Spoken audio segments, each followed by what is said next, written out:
video classes. Pessoal, é um prazer enorme ter vocês novamente aqui. Primeiro dia de aula! Uhul! Olha o caderno que eu comprei, coisa mais linda. Cheia de bailarina. Bailarina. Grand plié. Uhul! Mochila nas costas, radinho na cintura, bonézinho pra trás. Só caçando nota. Só caçando nota. Bora pra aula! Uhul! E hoje nós vamos falar a respeito do Chapter 7, Prepositions, ou seja, do capítulo 7, Preposições. Quando nós falamos de preposições, nós podemos pensar, fazer um flashback do Fundamental 1, onde, para aqueles que estudaram inglês, eu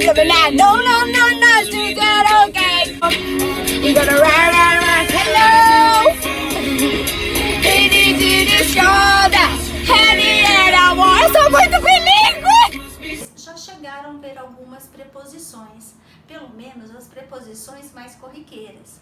Hoje nós vamos nos aprofundar nessas preposições e vamos ver também qual é a melhor forma de empregá-las. Eu vou começar a aula hoje recapitulando o que muitos de vocês já chegaram a ver em anos anteriores, que são as preposições que são mais usadas. Então, qual seria a forma que eu teria para memorizar essas preposições de uma maneira mais simples?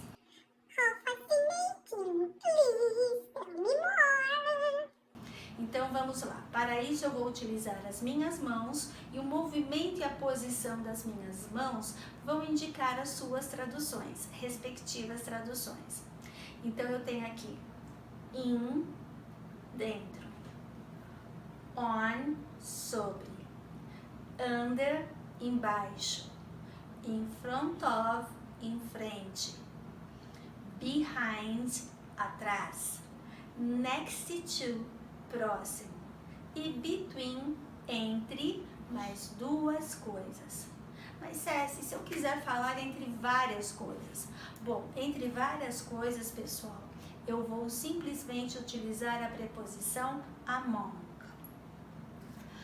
Pessoal, outra coisa que eu tive cuidado também nessa videoaula é, no caso, destrinchar, explicar mais minuciosamente para vocês 3 preposições que costumam causar muita confusão para os alunos. Que eu me confundi, mas eu me desconfundi. Eu tive o cuidado de preparar uma tabelinha para vocês. Por que eu preparei essa tabela? Porque essas 3 preposições, pessoal, elas costumam gerar muitas dúvidas nos alunos. Mesmo na tradução da nossa apostila, se vocês checarem, vocês vão ver que as traduções elas são semelhantes. Então a pergunta é, Ceci, quando eu uso uma preposição e quando eu uso outra? Então vamos nos ater para as frases que eu construí. Aqui eu tenho I live in Brazil. I live in Brazil, a tradução seria eu moro no Brasil. A segunda frase, I live in Argentina. Eu moro na Argentina. E I live in Ubatuba. Eu moro em Ubatuba. Observe que o in, pessoal, eu atribuí 3 traduções para ele. No, na e em. Então vocês vão falar assim para mim, nossa Ceci, mas que confuso, porque eu vi na apostila e o on também tem essas traduções. Então vamos agora para a parte do on. I live on Heitor Penteado Street. I live on Paulista Avenue. E I live on Sé Square. A primeira sentença, I live on Penteado Street, Heitor Penteado Street, eu moro na rua Heitor Penteado. A segunda, I live on Paulista Avenue, eu moro na Avenida Paulista. I live on Sé Square, eu moro na Praça da Sé.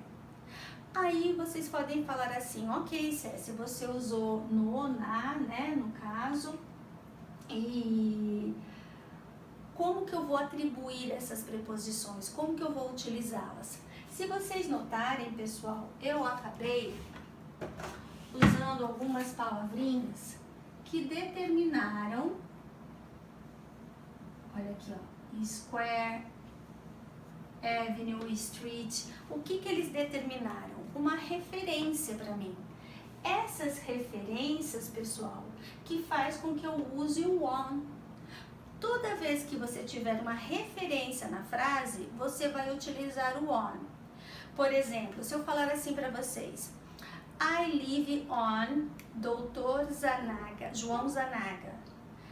Eu moro na rua Dr. João Zanaga. Porém, vocês não sabem em que número eu moro, né? Porque eu falei, joguei simplesmente a informação. Se for uma pessoa sacana que pega uma rua imensa, você, né, no caso, teria que andar horas para localizá-lo. Porque a única coisa que você sabe, a única referência que você tem é, no caso, que é uma avenida, ou é uma praça, ou é uma rua. E agora, se eu quiser, né, coisa que não aconteceu aqui, porque o que eu tenho nessa sequência? Eu tenho uma coisa macro, aqui eu já tenho uma coisa menor, e aqui eu tenho uma coisa menor ainda. Porque toda vez que eu utilizar o meu at, pessoal, eu vou estar o quê? Eu vou estar dando um local específico. Ou seja, observem, 65, 5, são o que? Números que determinam um local específico aonde uma pessoa mora. Ou melhor, onde uma pessoa mora. Então, I live at 65 Heitor Penteado Street significa eu moro no número 65 da rua Heitor Penteado. Lembrando vocês que em inglês a gente joga primeiro o número e depois o endereço. E a palavrinha street, avenue, sempre no final. A outra frase, I live at 5 Paulista Avenue. Ou seja, eu moro no número 5 da Avenida Paulista. Então, o que eu poderia, no caso, pessoal, atribuir para vocês? Aqui eu posso atribuir que o in é sempre usado para regiões. Regiões que envolvam mapas.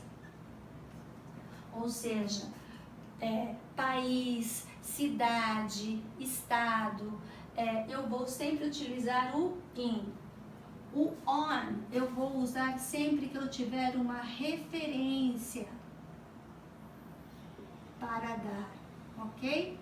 Então, essa referência aqui no caso seria street, avenue, square, dando sempre o nome desses locais. E o at, pessoal, eu teria para um local específico. Então, pessoal, é comum, né, as pessoas falarem assim, então se eu for falar apenas o meu endereço e omitir o número, o que eu vou utilizar? On.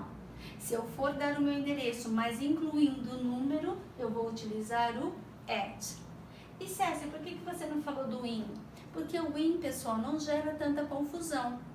O que gera mais confusão são essas duas palavras, né? Essas duas palavrinhas, elas geram bastante confusão. Então, para facilitar, né, a vida de vocês, nós temos aí, no caso, essa tabelinha. In, regiões, on, referências e at, específico. Lembrando vocês que todas essas preposições e mais algumas, nós temos inclusas na nossa apostila no capítulo 7. Então, com essas informações, pessoal, vocês terão condições de fazer os exercícios propostos. Kisses for everybody e até a próxima. See you guys. Bye bye. Amigos, esse foi o vídeo de hoje. Eu sei que vocês estavam morrendo de saudades de mim. E é isso. Tchau, pessoal.